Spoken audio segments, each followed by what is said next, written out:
with a constant smog of man-made frequencies surrounding our daily lives, and no testing as to its safety, is there any wonder people's bodies have started to react? Well, it was almost 10 years ago, and I was in my 30s. No history of breast cancer in my family, and living a really healthy lifestyle. I'd been living next to a foam mast for many years, over 7 years by then. How far was that from? It was 100 metres from the house. Right, so pretty close. Yeah, and for years I'd been having symptoms which hadn't related to the foam mast because I didn't know anything about, the condition of electrosensitivity then. And I'd been having vertigo, sleep problems, headaches, sharp pains in my head.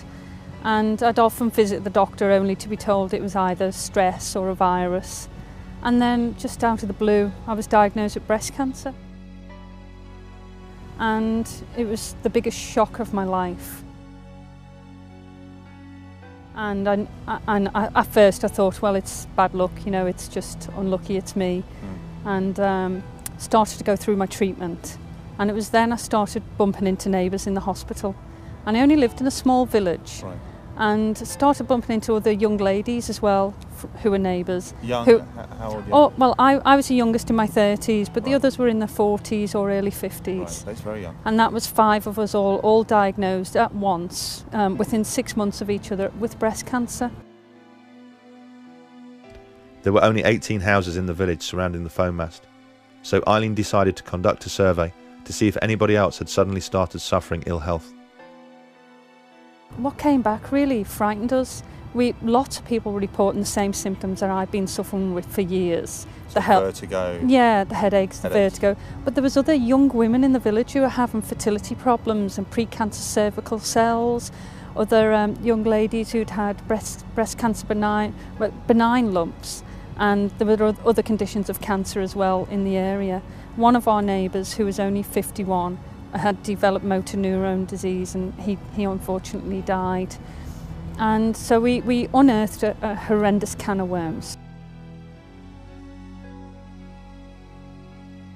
We'd done a count of 77 people in the houses. And out of 77 people, how many people were suffering biological effects? The estimate was around 70%.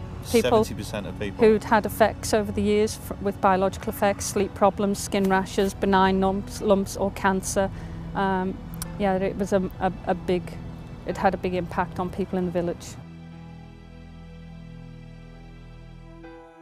I think this is a global, massive problem. We found since then that we were not the only cancer cluster around a foam mast. There are many cancer clusters around foam masts.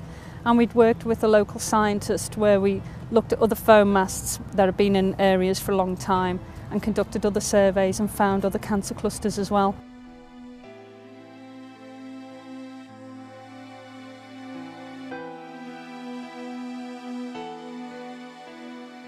With so many phones and masts, and a mobile phone industry worth trillions, you would hope that by now a strict governing body would have been installed, an iron-fisted regulator who ensures the telecoms industry errs on the side of caution. Someone to set strict levels which protect the public. Someone to ensure that what we're being exposed to is absolutely safe. Unfortunately, we don't have any of that. What we do have is ICNIRP. Well, ICNIRP was set up in Europe about 20 odd years ago to look into non-ionising radiation. It stands for the International Committee of Non-Ionising Radiation Protection, and their job is to look at all the literature that comes out and basically summarise it, say this is what the science definitely says. You can't get elected to it, you get invited to join it, right, if you're one of the preferred people. Right, got so you. It's always erred on the side of industry because that's really where its roots are. So what we've got is we've got a guidance standard which they've set, which has been adopted by most of the countries in Europe, and it's been something that the European Commission themselves recommend, including their expert body CENIR. But those guidelines are based on evidence that we know has a cause and effect for radio frequency radiation. So the only setting that exists at the moment for energy that's around the same frequency of mobile phone masts, mobile phones, DECT cordless phones, wireless communication devices that we're used to on a daily basis, is the one that we know works for microwave ovens, i.e. if you generate enough energy and localise it in a small enough area, you heat things. You heat tissue, you heat anything that has some level of water in it. None of the current rules are anything to do with chronic health effects or cancer.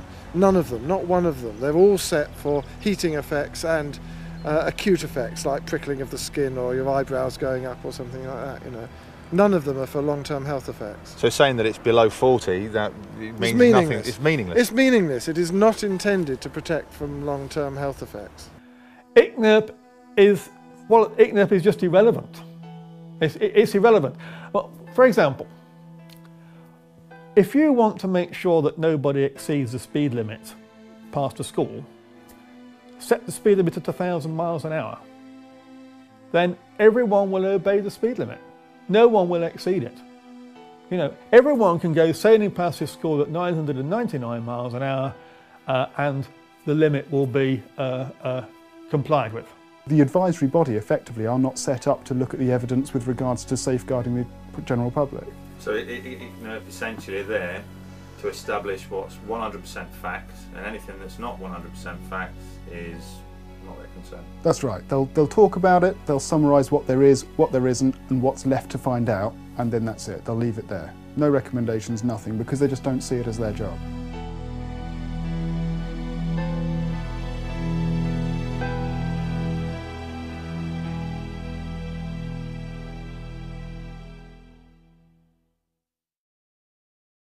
What if I try and make a call? Let me try and make a call. If you try and make a phone call, it'll be almost constant because it starts a proper sort of two-way high bandwidth transmission. Okay, let's do that.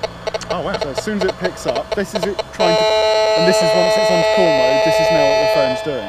And that's waves going from my phone to the base station and then being transmitted from there. And that's it's picked up. That's horrible. And that's basically what your phone's transmitting into your head all the time that you've got it operational and you're using it for phone.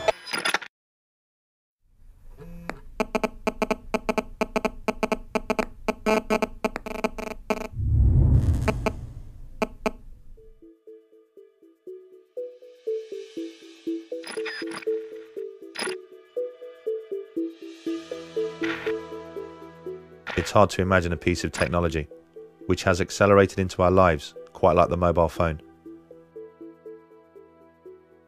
25 years ago, it was seen as little more than a gimmick.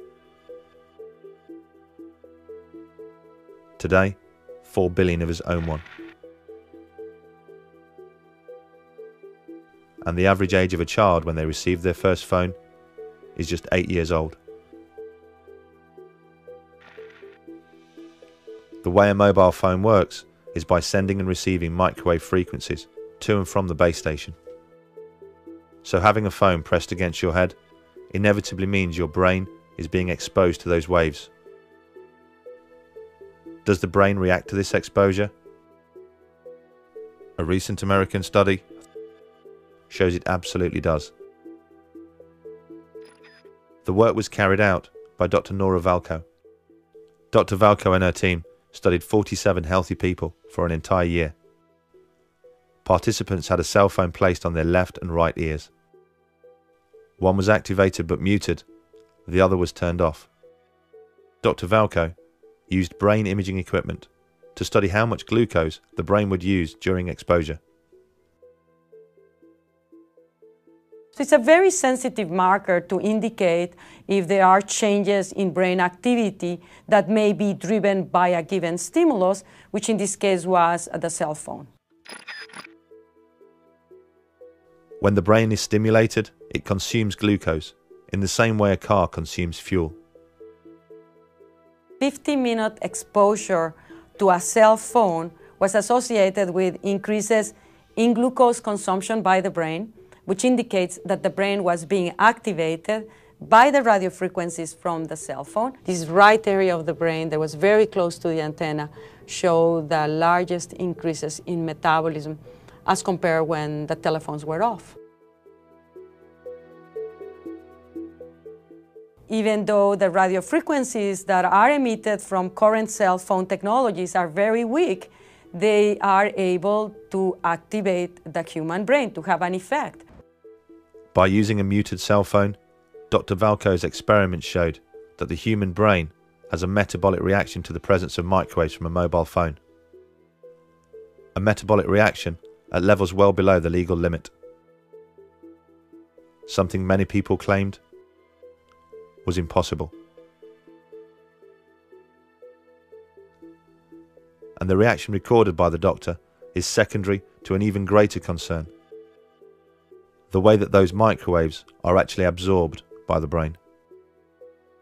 This has become known as SAR.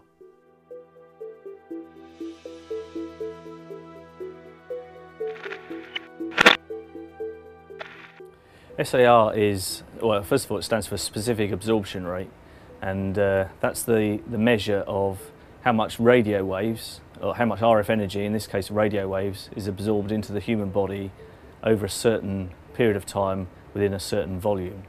So it's a measure of the heating effect that a radio transmitter would have on your body, on the human body.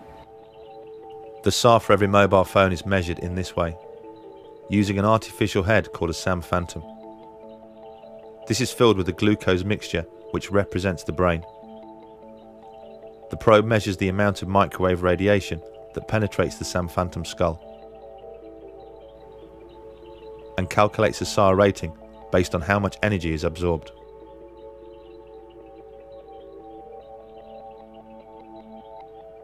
For the European Union, the limit is 2 watts per kilogram, over a 10-gram average of tissue. For America, it's 1.6 watts per kilogram, over a 1-gram average of tissue. So the limit for the USA is more stringent than for the European Union, but other countries around the world, such as Australia and New Zealand, use the European limit. Some of the most popular phones on the market emit so much microwave radiation that their SAR rating is right on the edge of the limit.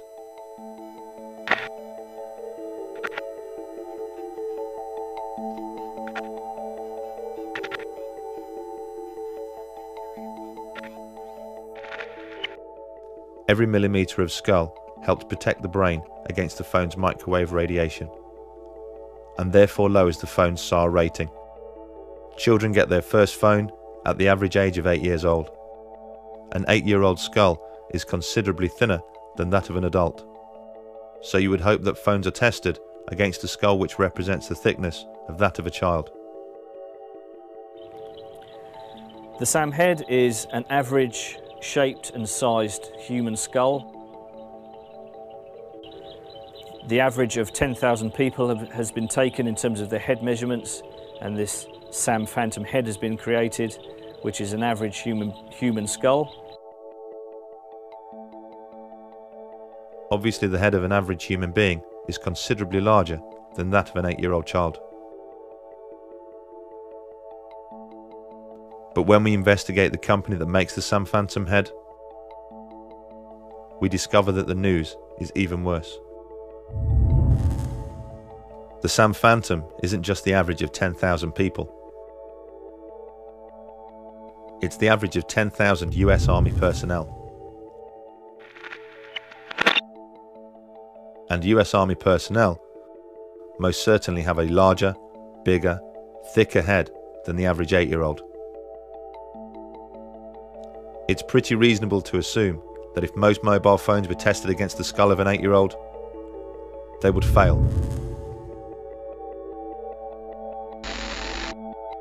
Who is it that sets the standards? A group of people from a committee called ICNIRP.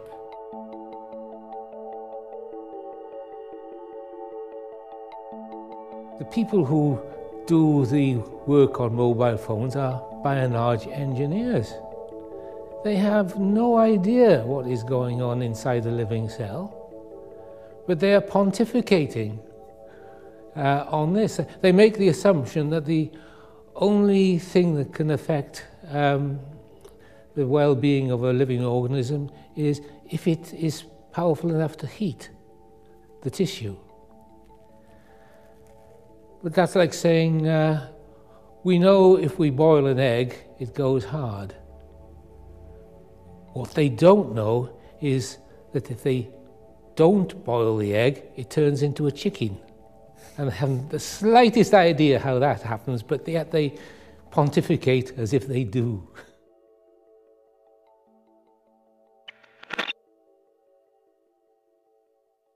In 2011, the World Health Organization changed the danger rating of mobile phones, reclassing it as possibly carcinogenic to humans, based on an increased risk of contracting a glioma, the type of brain tumor associated with using a mobile phone. What was the catalyst for this abrupt change in status? There have been countless studies conducted into the possible health effects of mobile phones, some showing an effect, some showing no effect. But the most conclusive came from Leonard Hardell. He has overseen the largest and most comprehensive piece of research ever conducted, combining his own work with that of others from around the world. From the early 1990s, they have investigated the phone habits of more than 2,000 people from around the world. People with tumours such as astrocytoma and acoustic neuroma, the brain tumours associated most with mobile phone use due to their proximity to the ear.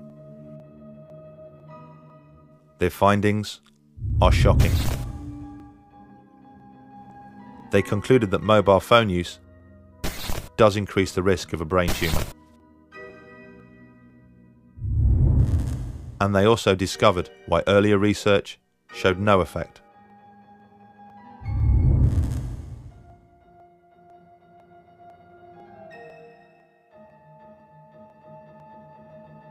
I think there's more evidence that it's carcinogenic than just possibly carcinogenic. But I can understand it in a way because most of the cancers which will arrive haven't arrived yet. I mean, people haven't been using cell phones for long enough for the true effect to become apparent. As is the case with other carcinogens, it takes at least 10 years before you start to see an effect from the exposure. Because the mobile phone explosion didn't really take hold until the late 1990s, it's not surprising we are just starting to see the effects right now. So what are the telecoms industry doing to protect its users from contracting a brain tumour? A flick to the far reaches of their safety manuals suggests that they are more concerned about protecting themselves.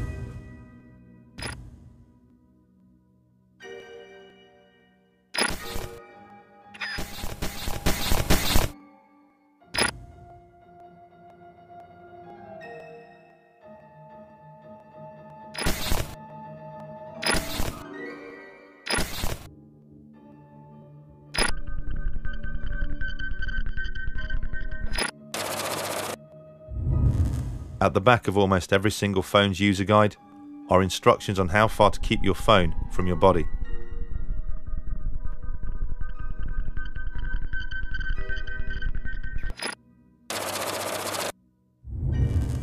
Instructions which, in the most part, are wholly unworkable.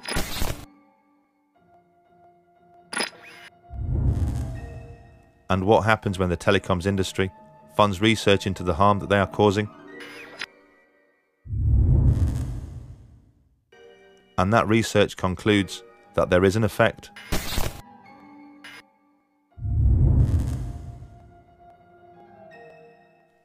That the use of a mobile phone does play a role in the development of cancer.